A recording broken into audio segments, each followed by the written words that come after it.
How about a huge round of applause for your final storyteller, Richard Cardillo?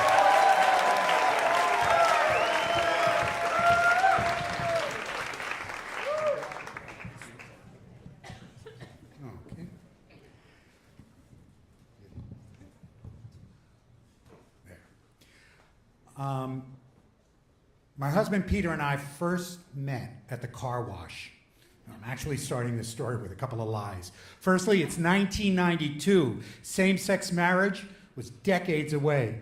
And that car wash, it's not exactly a place that you took your Subaru for a waxing. The car wash was the nickname for the back room of a really sleazy gay bar in New York called the Spike. It had these ceiling-to-floor plastic strips that separated it from the bar, like a car wash. And of course, being the early 90s, you walk into this dark room, and it had the requisite safer sex sign spray painted on the back wall. Guys, keep your lips above the hips! What was I doing in the back room? Well, I was recently out of the closet, and I was recently out of a Catholic monastery where for the last 14 years I was a monk with a vow of celibacy. So I was hot to trot. So there I was in my cut-off jeans and my Doc Martens, looking fierce as can be and scared witless. All of a sudden, I feel somebody coming by me. He circles and he touches my side and I jump and I flinch. And he looks at me and in the most beautiful southern drawl, which I never learned how to imitate, he said, "Precious, what is wrong? Don't you want to have some fun?" I said, "Yeah, but I'm afraid you're going to lift my wallet." He said, "I'm not going to lift your wallet. It might lift your spirits. Love to lift other things on you too, but I'm not going to lift your wallet, so take a chance on me." So I did. It was also the first time that I found out Peter didn't really buy into social mores too much. You know, that lips above the hip sign? He didn't think it was meant for him. So we go back to the bar area, we're drinking away, and finally he invites me to go back to his apartment. And I immediately started making excuses. I said, "Nah, you live on Avenue B, too far away, too dangerous. I gotta work tomorrow." And he gives me this big hug, and he starts dancing with me. And he said, "Precious, just listen to the words of that beautiful ABBA song. Take a chance on me." And I told him I fucking hated ABBA. And I thought their music was drivel, but I said, "If you stop singing, maybe I'll reconsider." And he stopped. I go home with him. The next morning, I wake up really, really early to sneak out of there. He's already awake and fully dressed, waiting for me, because he insisted on escorting me back to my apartment. That began an 18-year wonderful romance and adventure where Pete constantly offered me the opportunities to take a chance on him and take a chance on life. And I loved it. It was great. He came up with the wackiest schemes. Let's buy a house in the country so our family and friends have a place to go.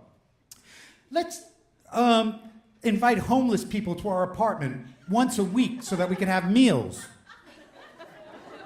Let's get in protest marches for this or for that so that we could be on the right side of social justice. And I'm thinking, this godless lefty is teaching this monk in remission the true nature of spirituality and service. And I was in heaven. It was great. A couple of years after that, Pete gets really, really, really sick, and he tests positive for the AIDS virus. And then he got walloped with a horrible, horrible opportunistic infection called toxoplasmosis. It's a bacterial infection of the brain that leaves lesions and scarring, and that began his major descent into deep, deep mental illness and deep, deep clinical depressions. He cycled in and out of psychiatric hospitals all the time.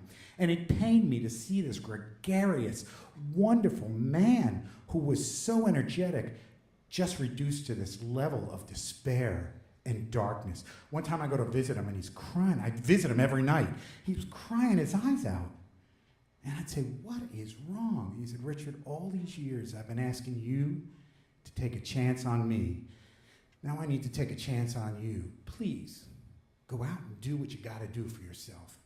But for goodness sakes, don't let lightning strike twice and fall in love on a first date. Stay in love with me." He was giving me this tacit permission to go outside the relationship for my needs, and I just couldn't do it. And I loved him even more. I'd visit him every night in those hellholes, and I thought he was getting better. After a 6-month commitment in a state psychiatric hospital, he finally came home. And I said, this is it. And on a hot, hot August morning, I gave him this prolonged kiss goodbye. I went off to work. He went off to his day treatment. About 11:30, I get this phone call from him on his cell phone, and there's all this traffic noise and wind. And I said, Peter, where are you? He said, listen, Richard, just wanted to call and check in, and I want to let you know how very much I love you. And he hung up. I didn't feel good about that. So I went home and waited. And a couple of hours later, 2 police officers were on my front door, and they gave me the horrible news that Pete had decided to jump from the George Washington Bridge. They had recovered his body from the Hudson River, and I needed to go with them to identify the body.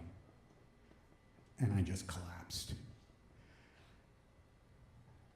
When Pete committed suicide, part of me died with him, but slowly, very slowly, and very surely, with the help and love and support of friends and family and a shitload of therapy, I finally started to come back to the land of the living.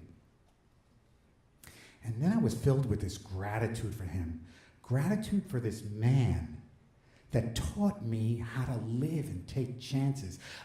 In the last 7 or 8 months, I'm already averaging about 1 protest march a week right now, even to the point of, in April, getting arrested for an act of civil disobedience in Trump Tower.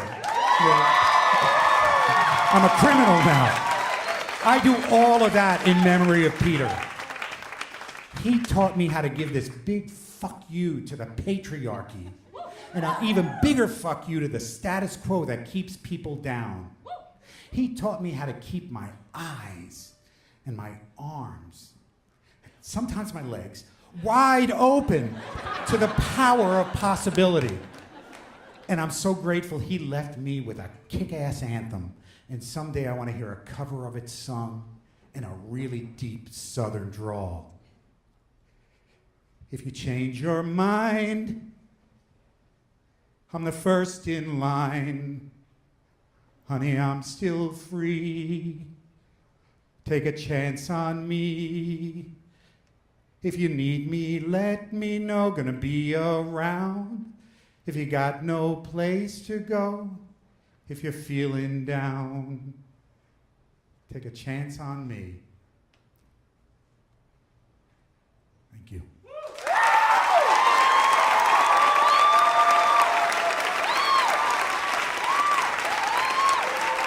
Richard Cardillo.